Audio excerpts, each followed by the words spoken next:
Welcome everybody again. Assalamu alaikum. We're glad to have Taha here with us. This is our fifth weekend in the Shine Labs Youth Career Series. And our last speaker for today is Taha, who will be talking to you about careers in journalism. So please go ahead, Taha. Assalamu alaikum, everyone. Thank you for giving me your valuable time this Saturday. I'm sorry for the delay. My name is Taha Sayed. I grew up in Northern California. Sabah and ICZ have been really big homes for me growing up. Taha, And sorry, do you want to click on the presentation mode yeah, sure. on the top right? Top right, present. Yeah. Perfect. Thank you. Thank you. And yeah, I've been a member of the Sabah community since I was a child. I grew up in the Bay Area.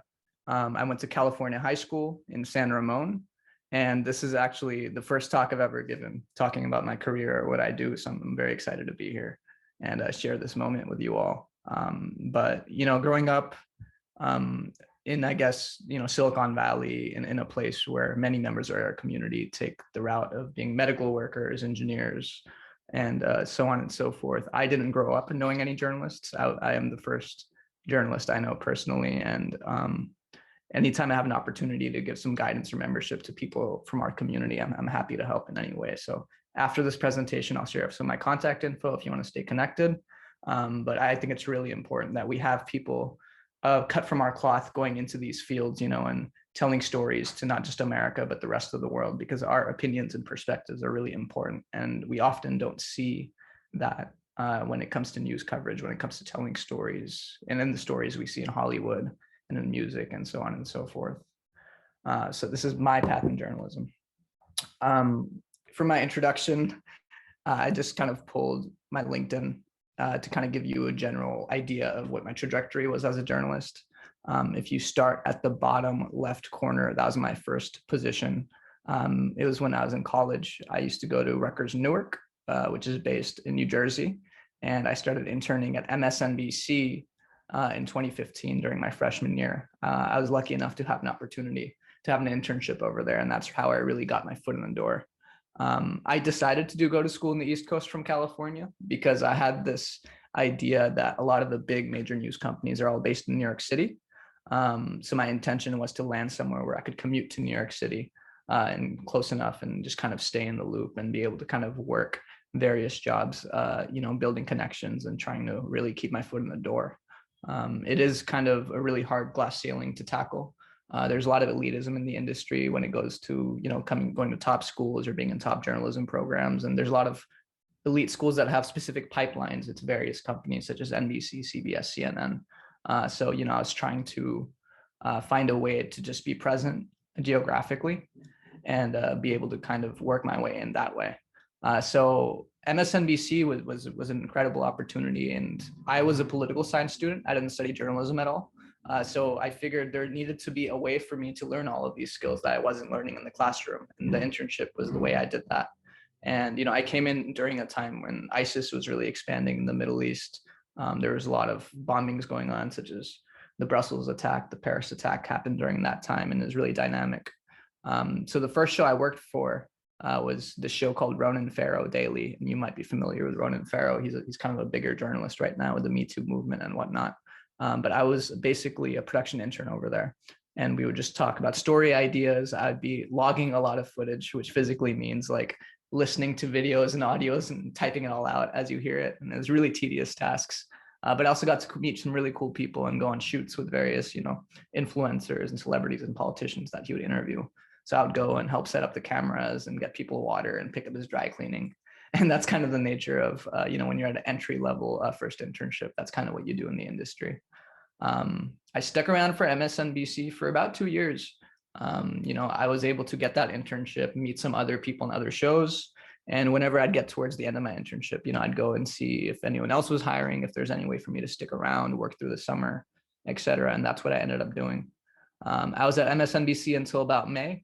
I remember, I think it was a presidential primaries at the time. It was the first time Trump was running for the election. And honestly, I just felt really burnt out and exhausted by the work the networks were doing. I wasn't sure if MSNBC was the right place for me anymore, and I wanted to work in international affairs a lot more. So I went over to Vice News, which you might also be familiar with. They do a lot of documentary work because that was kind of what I wanted to do a little bit more. And they actually hired me as a freelance production assistant. So that was my first news job. I was in the second year of college at that time. And it was a really valuable place to be. And I learned a lot of lessons there because even though I was an editorial intern to begin with, the job I got hired for was a lot more technical. It had to do with taking SD cards from producers when they came back from shoots out of their cameras and just putting it in the system to upload so it could go for video edit. And I also did a lot of their live streaming stuff for them. I set up networks and used cool satellite devices and troubleshot stuff for crews before they went into the field. And I was really unhappy with that work because I wanted to be out there telling stories, but it was really valuable for me to learn a lot of technical skills that got me to where I am today. And I also just got to talk to people as soon as they came back from the field and get ideas from them on how to follow their path. I did some stints in Pakistan. I worked for this documentary company called SOC Films, ran by this director named Sharmeen Obaid. And I think that helped me a lot with some international experience on my resume. And to not talk a little bit too much about my track, but after there, I was able to get in at 60 Minutes. I was there for about a year. I worked around some really cool stories such as Stormy Daniels, attacks in Syria. I had to do a lot of research, making binders for correspondence, kind of pitching story ideas. And then my first job out of college was being a desk assistant with NBC Nightly News, the TV show. And that was kind of just like a amalgamation of all the various jobs I worked. I was logging a lot of tape, just again, typing out audio. I was going on shoots. I was going out with correspondents when they're doing these things we call live shots, which is when they go live on TV during the broadcast. And, I would hold a script for them and they would read it. And after leaving Nightly News, I finally got to be a reporter, and I'm a reporter right now for the network. I work across all platforms, so I'm part of the central operation at NBC, which distributes information to MSNBC, Nightly News, to Today's Show, NBC News Now, which is our streaming platform. And we chase the hard news leads for all the breaking news stories. So, when there was attacks in Gaza, we were looking for witnesses to send crews to interview during the crisis, or when there's things such as, like a bomb blast or a big hurricane. We're the people that look for footage online to see if it's actually airable. I'm part of a specific niche unit called the Social News Gathering Unit, and we do kind of investigative breaking news.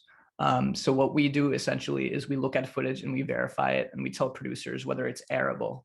So, if a bomb blast happens and there's a video that goes viral on social media showing the blast, it's our job to figure out whether that thing is real, who took the video, and whether we can put it on air. So, it's kind of intensive. I work on 6 to 7 stories every single day based on what the needs are for MSNBC, for news. And we do a little bit of everything. I interview people on Skype. I call people up. I send crews to various addresses. I spend a lot of time filing police reports, asking police for body cam footage when, bad brutality situations happen. And it's also my job to find the family members of those people that are affected by those situations and talk to them. So alhamdulillah, it's been a really grateful few years for me, being able to kind of work on those important stories and kind of see the stuff that I work on actually come on TV and make a difference. Sorry, I think I spent a little more 10 minutes talking there. I went to Rutgers Newark, like I mentioned earlier. That's in New Jersey. It's kind of it's not like an elite journalism school or anything. I guess it would be the equivalent of CSU San Francisco or Cal State East Bay, if you're talking about rankings and whatnot. But it was a really important step for me because I lived in Newark, which is as far from New York City as Oakland is from San Francisco. So, I was able to work all those jobs I talked about and just go in and be there within 30 minutes. The school's political science department also has a really big emphasis on working on current events, as based in the city. So, I had classes such as politics of poverty, where we talked about what's the state of poverty in the city that this college is in. We would talk about case studies about, how working class people struggle, how education isn't funded properly. And they'd bring in really cool organizations to partner with us in classes. The DACA stuff was going on during that time. So we had a lot of conversations with undocumented students, and I had undocumented peers in class, and there's a lot of working class people that went to that school. So for me, it was just really important to kind of build the worldviews that would shape how I inform my own opinions. And I wasn't a journalism student. I was a political science student. And I just wanted to increase my knowledge and aptitude about how the world works. What are the systems of power in the world? And what are the voices that I need to focus on once I'm out of school? So, like I said earlier, I'm not going to read out my slide, but I would encourage you to move to a city where you want to report on the issues about that area, because all journalism starts local. And it's important just to be somewhere where there's other journalists working that you can network with, grab coffee with, ask for advice. There is kind of a good degree of elitism in the industry. And if you're inclined to kind of be in a position where you take the traditional route into journalism, and you get into one of those really good schools, I think that's also really helpful. So, some of those schools are UC Berkeley, USC, Columbia, NYU. And a lot of these companies, NBC, ABC, CBS, CNN, they really like to recruit from those schools. I'm also not going to knock going to a good journalism school. It's an amazing opportunity, but it's often quite expensive and hard to get into. And the methodology of news and how it's taught is pretty similar across the board over there. In terms of aptitude, I think that, you need to really push yourself to be extroverted, to be a journalist, and just be able to talk to people without having reservations and have uncomfortable conversations. Funny little tidbit about me, I've only gotten my first internship through actually applying online. That was my first internship at MSNBC. But every single internship I've gotten after that has been through a conversation of sorts. So, sometimes I used to just go to Columbia University, where they had a really good political science department and journalism department. And they used to throw events with speakers and panels and whatnot, and they're usually open to the public. So I would just go there and crash the events, and then catch a cool reporter smoking a cigarette outside and be like, hey, who do you work for? Is there any way I can help you out? Can we get some coffee, etc. And most of my opportunities came from being able to go that extra mile and kind of chase people down and see if they're willing to help you. And, I think most journalists have really been helped by someone that's older. So I'm finally coming to a position where younger people come up to me and I have to pay it forward the same way people paid it forward for me. So I wouldn't shy away from approaching people or cold emailing folks or messaging them on LinkedIn as well. Technical skills are really important in the industry. And I was someone that learned it all on the side. But if you're someone that wants to be a documentary filmmaker, I would encourage you to go to a film program, because they'll teach you to edit various softwares that are really useful. And in the industry, there's 5 or 6 cameras that all newsrooms use.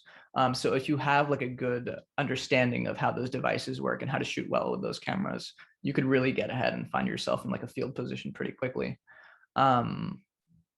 In terms of education, I would just focus on the thing that you want to work on. I studied politics, so I'd be a little bit more informed about breaking news and how to cover those events. But if you want to be a medical reporter, I would just, maybe go to med school or study public health, something like that. So when you have the knowledge in that thing, it's really easy to pick up the technical skills. And you could go to all the companies have a medical unit, or if you're a STEM focused person, but you love telling stories, most companies also have a science unit. NBC has a science unit, so does CNN and some others. And you can go cover Tesla space launch and various discoveries of new species and stuff like that, and do some wider ranged work that way.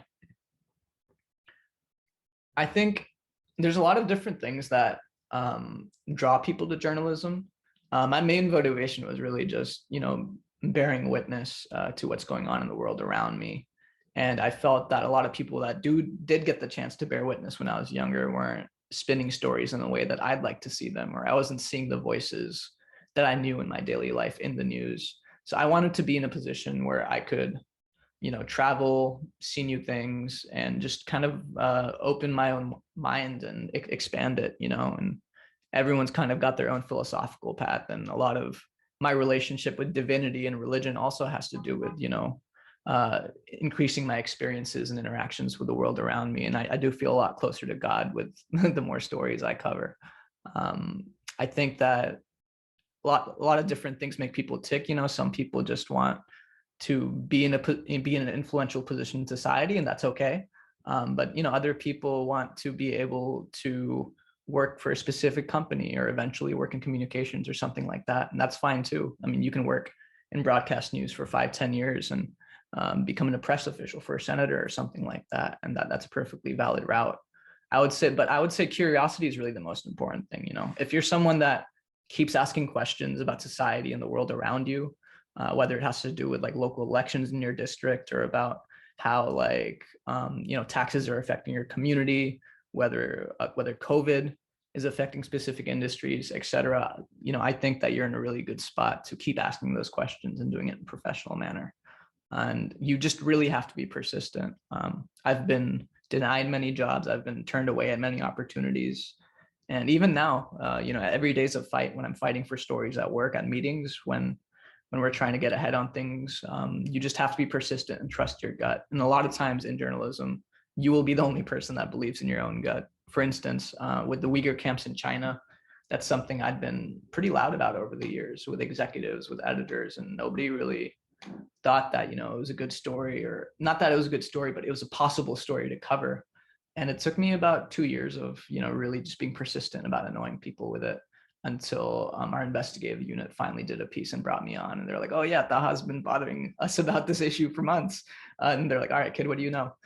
So, it's like one of those things. You just have to stick to your guns about what you believe in and keep pushing. And that doesn't stop when you get a job. And I have a lot of fights I have to fight in the future as well, but I'm excited to always bring it to the table. Earning potential.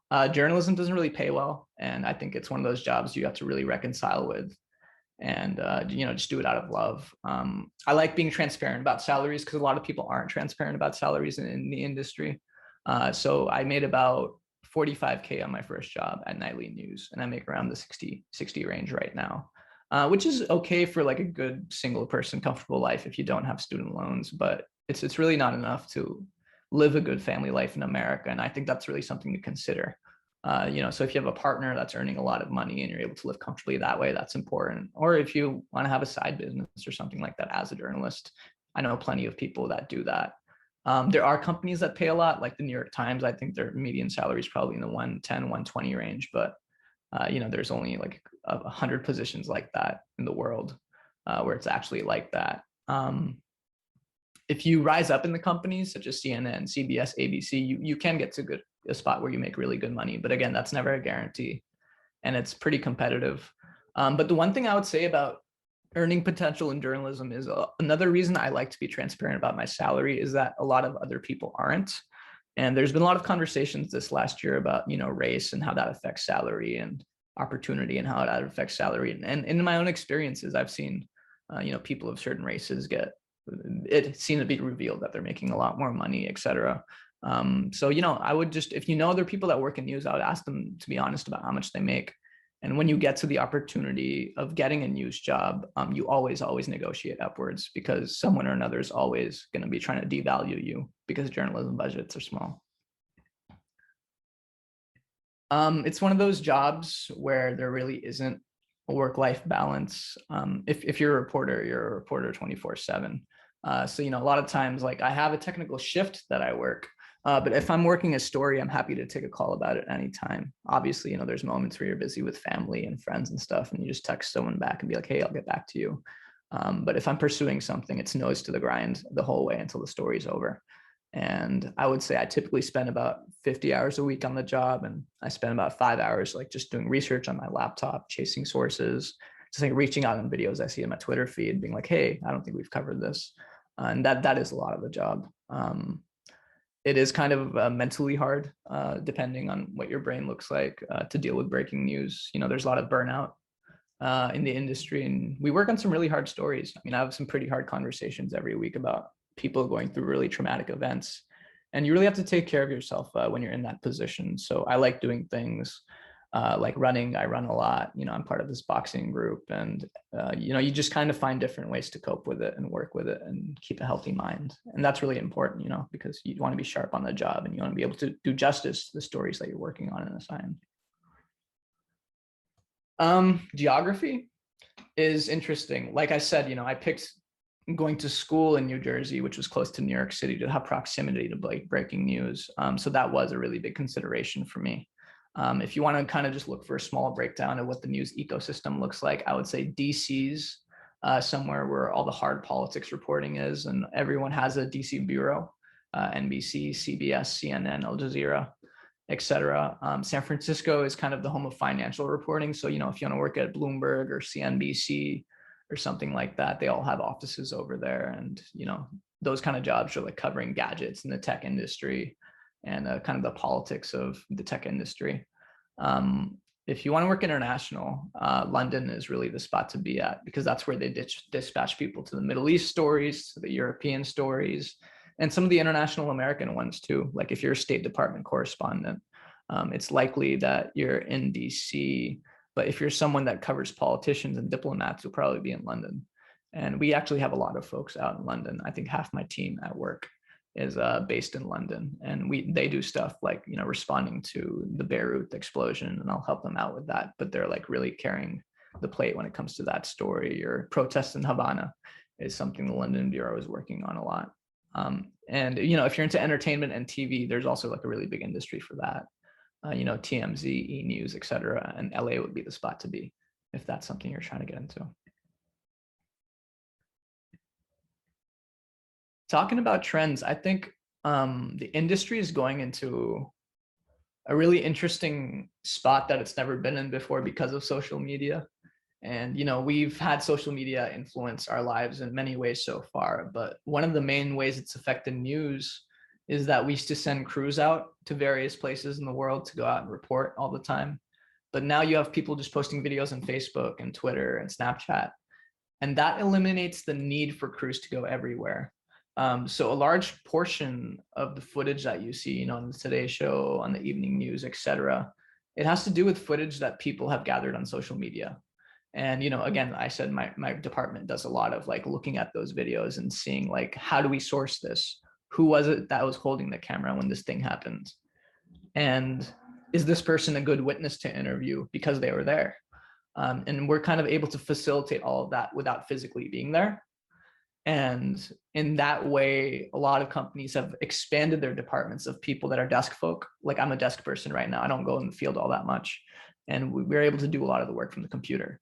So, you know, I'm able to cover Gaza and Lebanon sitting in a computer because I have devices just like Skype to just interview people on the laptop, or, you know, I'm able to just call someone up. And, you know, a lot of times if the person's a credible witness, we'll have a crew on the ground somewhere to go and actually go to them with cameras and interview them. But I'm usually not the guy that does that. So I would say that if you're someone that wants to be out in the field, I would focus on the skills that actually are used in the field. And a lot of that is being able to manipulate a camera, being someone that writes like a speed breaking news script in front of a correspondent that's on the ground. And I think that the opportunities to go out in the field, because of the way the industry is changing, have decreased a lot. But if you're someone that likes everything I described, you know, you love the idea of sitting on your computer and being able to cover world affairs and not go out all that much, there's definitely room for that. And that's kind of called the open source intelligence space. We have a term for it in the industry. It's called OSINT. And if you're familiar with groups such as Bellingcat, they and we basically do a lot of detective work to see where footage lives online, why it lives there, and what the kind of viral breadth and impact of it is. So, you know, a lot of that will involve skills such as geolocation, which is something I do, where, you know, if you see a news clip of something happening in real time, and let's say that, you know, there's a shooting in a street in Egypt, we go in Google Maps Street View and we find that exact location where the shooting is in the video and compare them. And we're like, all right, is this real? And then we'll look at a lot of forensic information to see, hey, can we put a date on this? Are people wearing masks? Was this during the pandemic timeframe? And a lot of that work is absolutely new to the industry. It's not something that people were really doing 10 years ago. So I do a lot of that in my job. The work environment in journalism is really just up to you and how you present yourself. I work with a lot of people at NBC that wear suits, but I also work with a lot of people that wear jeans and a t-shirt. I'm a little bit more of a casual person. I don't like taking myself too seriously. And I feel that, you know, it's nice to just be kind of relaxed with people. So that's just a personal choice of mine. But I would say that it's a really social industry, which is something to keep in mind. And I don't think I could have gotten anywhere in the industry if I wasn't good at talking to people. becoming friends with them, being able to network at like, you know, coffee sessions or networking events. And you really do have to put yourself out there. A lot of my work experiences have to do with just the friendships I have in the industry. You know, people I'll just get lunch and dinner with and go see the Brooklyn Bridge with and bike around, are my coworkers. And I think that you need to be ready. Like I said earlier, you know, it's not a job you really clock out of, and you need to embrace being a news person in your day-to-day life, I think, to really get ahead. And you know, there's some people that do that better than others. So I think that that's something that you should be mindful of, and you shouldn't be scared of it either, because, you know, just like a high school, different companies will just have like different groups of people with different interests. But I think everyone has someone or another that they really vibe with. That's really everything from me in terms of what the slides are. But if you want, I can show you some stories that I've done. I pulled some on the side. Yeah, that would be great. Thank you very much, Taha. This was very helpful. Yeah, please. We'd love to. Yeah, for sure. And I'm happy to take questions after. Yeah. I don't want to go too long. This is an investigation I did when the pandemic was kind of peaking. It's about inmates at Ohio prison. It was called Marion Prison in Ohio. And the way I found this story was we received news tips from anonymous people that decide to send tips to. We have like a email that people can just send information to. We also have a WhatsApp number, but someone sent me a tip one morning, and tips are usually like non-cohesive and kind of crazy sometimes. So it didn't have too much information, but I remember someone just being like, my brother is stuck in Marion prison, COVID rising, we need help. And then I hopped on social media and searched around and researched a little bit. And I found this Facebook group of people that had family members of people inside this prison, and they're all posting about it. And, you know, while I was doing research, I saw a New York Times just chart of prisons being affected by COVID. And I noticed that this same prison was #1. It had the most deaths so far in any prison in the US. So I was like, all right, I have this Facebook group with all these sources and witnesses, and we know that this is the height of the pandemic right now and prisoners are dying. So I just went on and started contacting the family members in that Facebook group, and that's how this story came about. Once I was talking to the family members, you know, we were able to actually talk to some of the prisoners themselves. This is Sharon Kidd. He was one of my sources. And the family members were able to arrange video interviews with the inmates and myself while they're in the prison, because they have this app for inmates where they're able to communicate with family members for, you know, 4 to 5 minutes at a time. And they just kind of dialed me in. So we were able to actually get footage of the COVID circumstances inside of the prison with this story. And, you know, it was just really, I had never worked on something like that before. It was kind of a heavy investigative lift is what we call it. And we were able to get footage of absolute crowding, no use of masks. And, you know, it was a terrible thing that they're all living through, but no newsroom was able to kind of cover it in this way because of the interviews I had. So let me see if I can show you a bit of the work I did. I'm sorry. But we aired it on MSNBC as well. Couldn't go see a doctor at Sorry, this I time. think we have to pass this I ad. found the food sensitivity test, and it looked pretty simple to do and easy. And I was like, you know what? I'm at home. I'm going to try it. I've seen a big difference. I feel better and feel less bloated. And it was amazing to me that all it took was a small little finger prick to give me that background that I've been looking for a while. I'm sorry, we're not sponsored. This morning, we were getting an exclusive look inside one of the biggest coronavirus outbreaks in the country, an Ohio State prison where nearly 2,000 or nearly 80% of all inmates have been infected. MSNBC's Tremaine Lee has more on this story. Tremaine, good to have you with us. What more can you tell us about this outbreak? Amen. Prison advocates, inmates, and their families for weeks have been warning us about what would happen if COVID-19 pushed its way into our prisons and jails, where already over 2.3 million Americans are being held. And we're seeing that nightmare scenario play out at the Marion Correctional Facility in Marion, Ohio, where 1,976 inmates have already tested positive for COVID-19. But there also have been deaths. 5 inmates have died, as well as 1 corrections officer. Now, an exclusive video obtained by NBC News' social news gathering team and some great reporting by our reporter Mohammed Syed, we're getting a glimpse behind bars, behind the prison walls, to get a sense of the really grim crisis they're facing. Eamon, let's take a look. This is the soap dish that's in our bathroom. It's just pieces of soap that everybody got to wash their hands with. We have 2 soap dispensers, but sometimes on the weekend, the soap runs out. The COs don't even be wearing masks for real. They barely wear gloves. They be having us pass them out, and they know that these inmates is messed up. Speaking to these inmates. So that's really it. I'm not. If you look it up with the story name, you can kind of find it. I don't want to play the whole thing, but that's just kind of an example of the work that we do at our division. And I'm an NBC News reporter, but I was able to go to producers at MSNBC and be like, look, I already wrote this article up. I helped all these videos. Can you air it?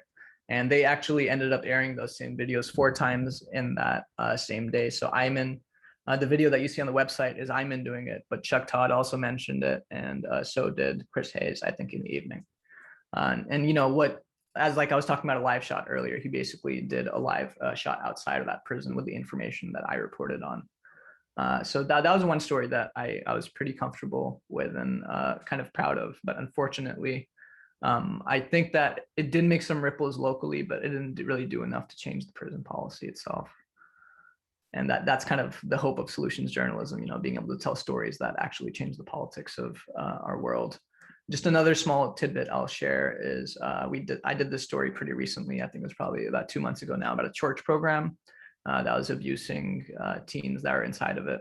And this is a story that a writer came to me with, Corky. He's one of my colleagues at NBC. He basically all he knew was the name of the church, Bethany Church, and he said, "I heard that there's a scandal over there." So with those 2 bits of information, Bethany Church and a scandal, I started doing a lot of searches on Facebook, Twitter, Instagram to see if there's people talking about it. And sure enough, there's a pastor from this church who had a Facebook page, and there's a lot of people that felt violated by this program commenting under his Facebook posts. So that way I was able to kind of start cold messaging people and seeing if they could tell me a little bit more about what they experienced. And we did this whole expose on this church, on this pastor, Jonathan Stockstill, who just ran basically a very kind of abusive cult-like church camp where they took people out there and, absolute opposite of Camp Noor, like they took people out in the woods, but like didn't give them any food and water and made them do a lot of exercise and kind of taught them a specific way to worship. And that's what this story was all about. It was a kind of a longer piece that we did, and I had some really compelling interviews from folks that went through this place. We got some photos of members of the church that were there. And, it was a story that wasn't necessarily like, big Middle East crisis type story or about protests in Cuba. It's like really local, this program only affected the people that were involved in it. But it was amazing to me because we published this story and people are able to email me from the NBC website and respond to my articles. And I just got so many responses from people saying, hey, I lived through this in 2010. Thank you so much for doing this story. I thought my experiences didn't matter. I got a lot of different notes from folks saying, I thought that I was going crazy thinking that this was a severe experience. But seeing this story at NBC News has shown me that, my story was important. And, I was really kind of just proud of that. Just my last example here, I don't want to take too much time again, but, like we do a lot of breaking news network coverage. This was just basically like our live blog of protest updates. And I think I did contribute to a few of these stories where we were just picking up footage during the Black Lives Matter protests last summer. So, like there's my name right there. We did something about a former slave trader statue being knocked over in the UK. When people were also participating in Black Lives Matter's protests over there. And this is Ali, she's another member of my team. She had talking about a video with a pilot giving a tribute to George Floyd, and et cetera. A lot of times in breaking news during events such as impeachment or presidential elections, we'll just run a live blog on the website. And that's kind of what that looks like. That's really all I got. But I'm happy to take any questions, and I'm sorry if there's something that I didn't go over specifically. No, this was really great. Taha, mashallah, you have some very good, impressive journalism under your belt. Really proud to have you as our community member, and we hope that our youth learn from you and you can mentor them. And we need more people like you in journalism that can represent our community, and I think it's really important. So there are some questions that had come about, I wanted to perhaps ask you. So journalism is sort of has morphed a lot, right? I mean, if you look at, for instance, comedy shows such as Jon Stewart, Stephen Colbert, John Oliver. Unfortunately, or fortunately, I get my news from them, even though they're not news shows, they're comedy shows, right?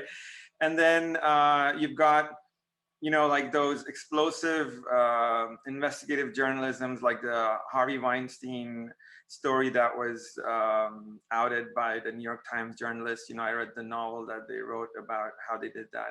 So what do you recommend to our youth? Like, what should they be focusing on? Should they be focusing on becoming a reporter for the New York Times or AP News or Reuters, or should they be focusing on working for John Oliver? That's a great question. I think it's all important. You know, it just depends on what you're passionate about. The beauty about comedy is comedy reveals essential truths in society that people are too afraid to talk about in a straightforward and serious manner. So I love those shows. And, you know, a lot of it's interesting because that's actually something I was exploring for the last few years. I think I liked Hassan Minhaj's show a lot too. And a lot of folks that work on those shows have worked at the networks, you know, NBC, CBS. So that kind of, in a funny way, it's the exact same career pipeline, but all you're doing is you're spinning that information in a comedic manner.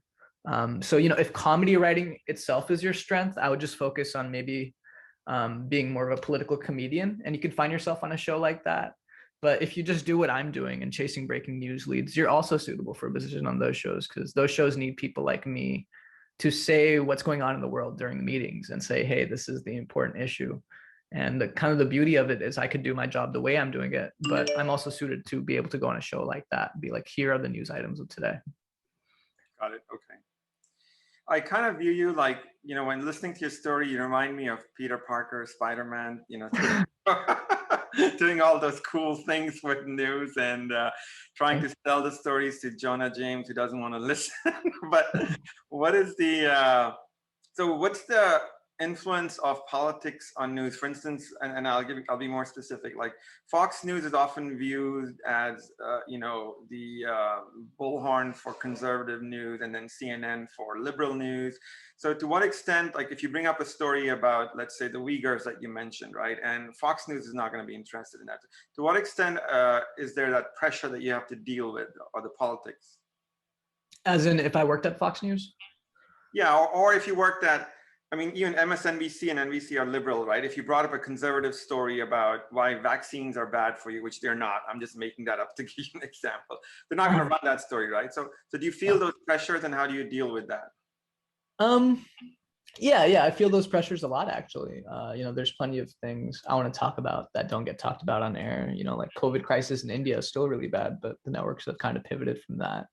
And I guess my advice is to just try to leverage any ounce of power that you have on the subject, and again, stay persistent. Once you start working in the industry, you'll find that there's specific people that give you a little bit more guidance than others, and in those situations, I think you really need to lean on those people as allies. So, for instance, you know, I have a few South Asian colleagues, you know, that are kind of raised with similar worldviews as me.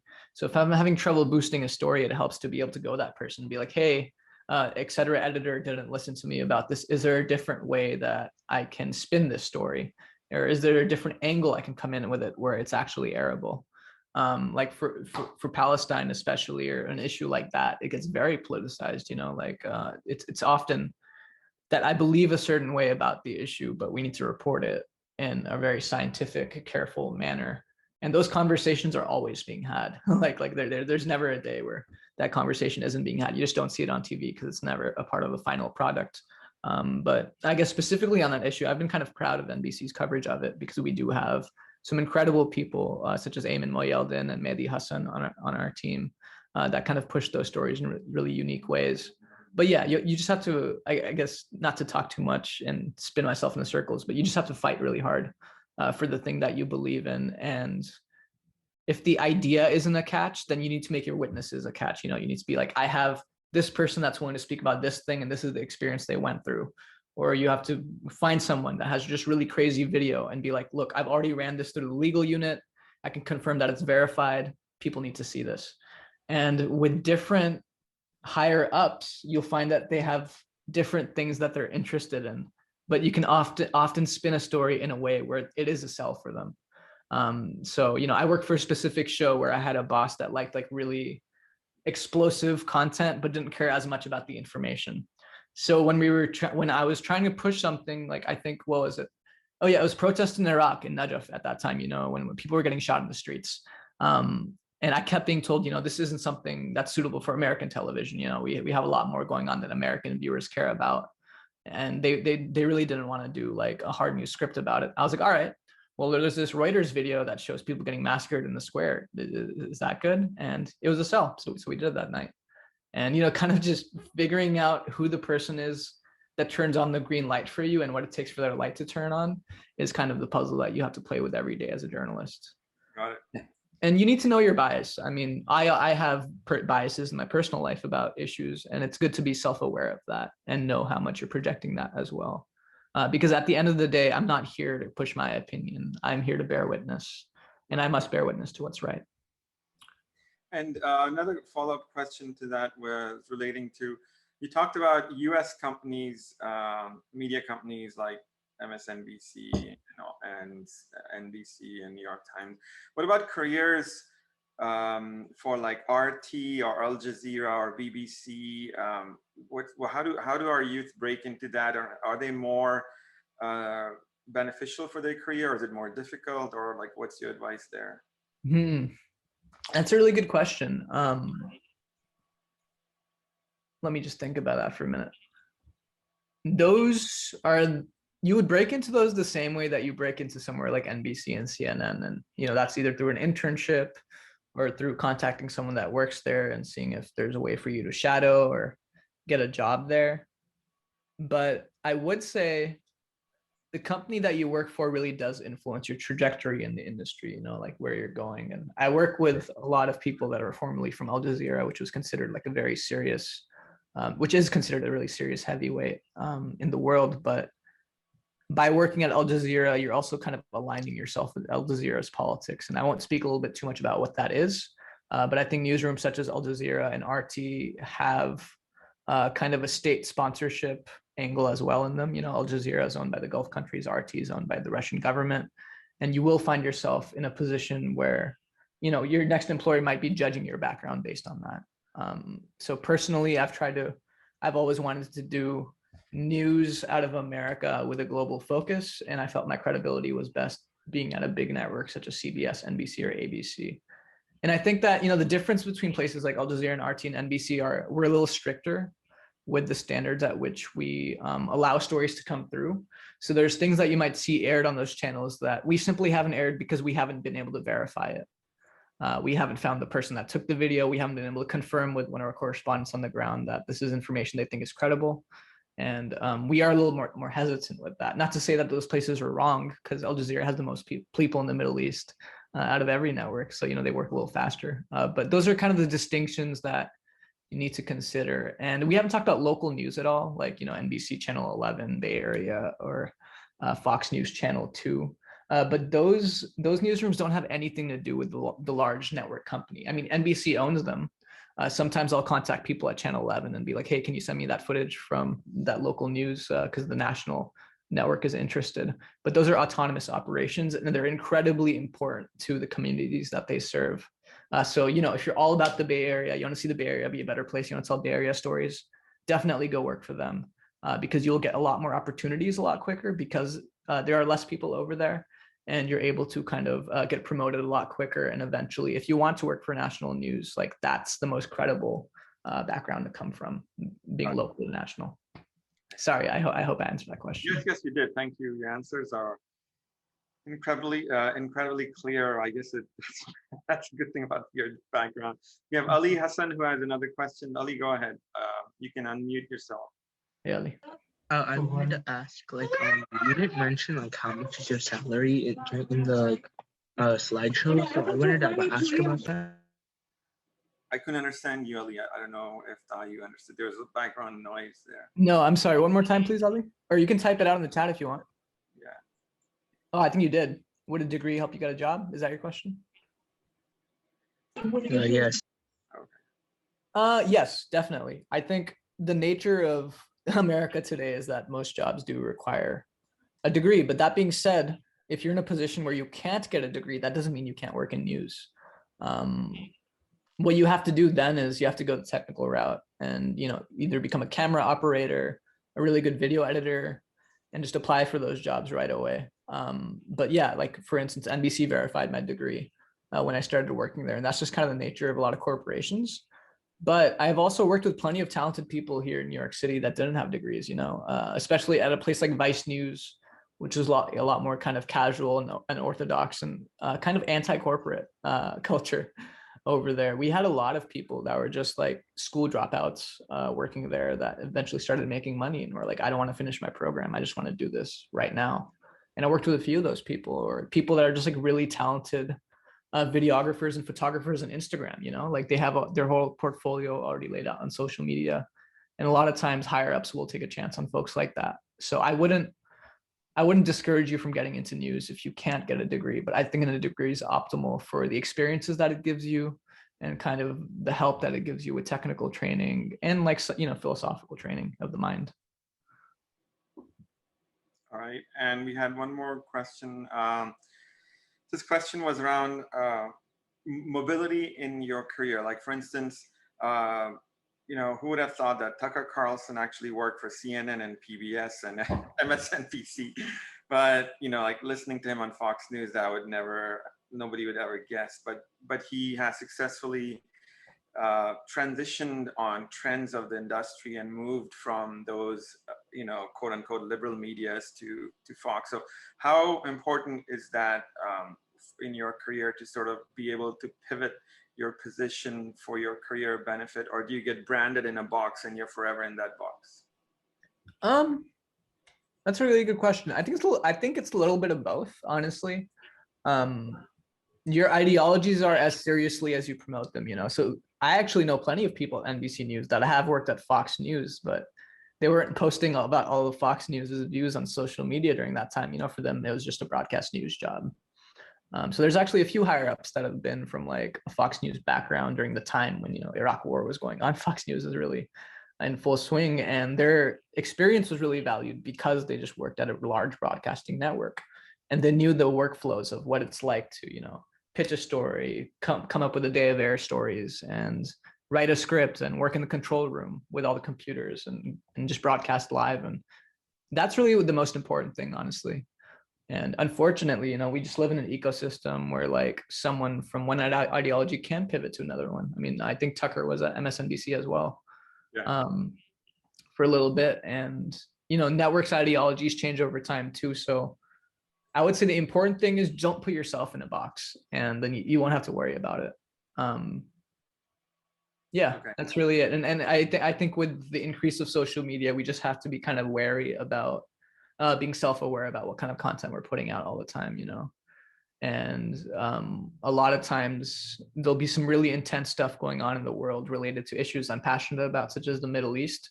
But I won't post about it as much as other people because I'm confident knowing that I'm working behind the scenes and not for my friends. Right. I know we're short on time, but we have two more questions, if I may. So I apologize. Another question had to do with the impact on your organization when like somebody in your organization who's higher up gets in trouble. Like how does it impact your career? And I'll give you an example. Like for instance, one of the co-founders of Vice News, and I know you worked there, like Gavin McInnes, got into a lot of trouble relating to his views. And I don't know if there was like a lawsuit that he filed against the Southern Poverty Law Center, SPLC, and then he was part of Proud Boys. How does that impact your personal career? Do people look at you and saying, oh, you work for this guy, we don't want you? No, I think people are really understanding of individual actions versus company actions in that regard. So I never thought that way, having a background at Vice News. That being said, there's like there are a lot of controversies that happen in the industry. Actually, many of the places or in teams I've worked at have had controversies. I was at 60 Minutes when the executive producer stepped down. They had some stuff going on there. And it hasn't changed any credibility on my career. But I guess what it does is it kind of shakes up the way mentorship is played in those operations, and people tend to have a really large considerations about who is in a position to mentor and who is it that is speaking to more vulnerable young people. So, you know, when controversies at work happened in my work history, it was always moments of kind of seeing the just people step up and the wrong people go out the door. And that's never a bad thing. And then there was one last question around fake news. So how do you vet your sources in this WhatsApp university world that we live in, where your uncle and your aunts are sending you stuff about Yeah. life on Mars and Pluto? So what is, especially like if you don't have boots on the ground, like how do you vet it out? We either vet it or we don't. And if we don't, you don't see it as a viewer. That's how we do it. And I do actually work on a lot of WhatsApp videos, Telegram videos. We were trying to report on COVID in Iran, our unit, when things were getting bad over there, but the Iranian government was censoring a lot of footage coming out of there. So the only footage that you could find about COVID in Iran was really on Telegram, which is an anonymous messaging service. You know, so a lot of times we would just have these videos with like an IRIN watermark, which is like the Iranian news agency, or like Fars agency, like you'll have the video with that watermark on there, and that's the only detail you have. And what we do in those situations is we look at Reuters, Associated Press, see if their newswire correspondents have any information relating to that clip, you know, and then we'll match that with that information. Or we'll see if there's any agency footage of that and match that with that information. We also have like specific tools such as metadata. If you want to get really technical, like we're able to open a video up, see when the video creation originated, things like that. We'll do a reverse image search on something to see how old the history of that frame is. Again, like I talked a little bit about geolocation earlier, but we'll geolocate the actual video. Like, you know, if it's a bunch of people passing out in the street wearing masks in Iran, and I know it's in Qom, I can try to see if I can get on Google Earth and click around Qom and be like, all right, I see this video is in front of this business. Is this business still standing there? If this business originated in 2020 itself, that means this video has to be 2020 or older, and go ahead and do it that way. So there's many tools. The easiest way is to just get the person that took the video to talk to you.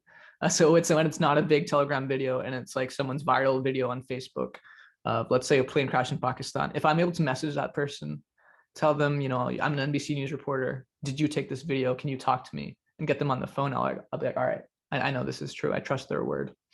We also run a lot of public records on folks. So, you know, in a situation where like, you know, I'm talking to someone that captured a hurricane in Florida and they posted that video. While I'm talking to them, I'll go into our legal search, look up their first name and last name, and see if I can come up with their address to know if that's a real person. And this person is the person they claim they say they are.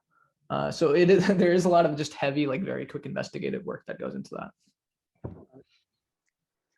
Awesome. Thank you very much. I don't think any other questions, Taha, but this was very informative for our youth. We're going to post this on YouTube. If there are parts that you'd rather not see there, please let me know. But I mean, we really appreciate you taking out time, and I really hope more of our youth go in this career. We really need representation in media. It's sorely lacking in law and media. We have enough doctors and engineers, and there's more to life than that, for sure. Yeah, definitely. Azhar Uncle, thank you so much for having me, everyone. Thank you for taking the time to sit with me. And I'll drop my email in the comments if you want it. But I'm always happy to chat with anyone, whether it's yourself or relatives or people you know that want to get into news. I also don't have a lot of technical clout in getting people jobs, but I can give some pretty good advice on how to get a job. Or, you know, if you want to work at NBC, we can maybe try to explore that opportunity. I need some news tips. News leads. Yeah. So, you know, I'm happy to facilitate anything. You can also find me on LinkedIn by my professional name, which is actually people call me Muhammad in the industry. You know, Taha is my middle name, but Desi families call their children out middle names. So I'm just kind of stuck with that. But that's what I am on LinkedIn. And you also feel free to connect with me on Facebook. And I'm sure that we probably have some mutual friends community. So you should be able to find me easily there. And if you ever want to look up my name, just look up Muhammad Sayed NBC News, and you can see a lot of my work. Well, sounds good. Thank you very much again. All right. Take care, everybody. All right. Hadafis, everyone. Have a good weekend. Yes, you too.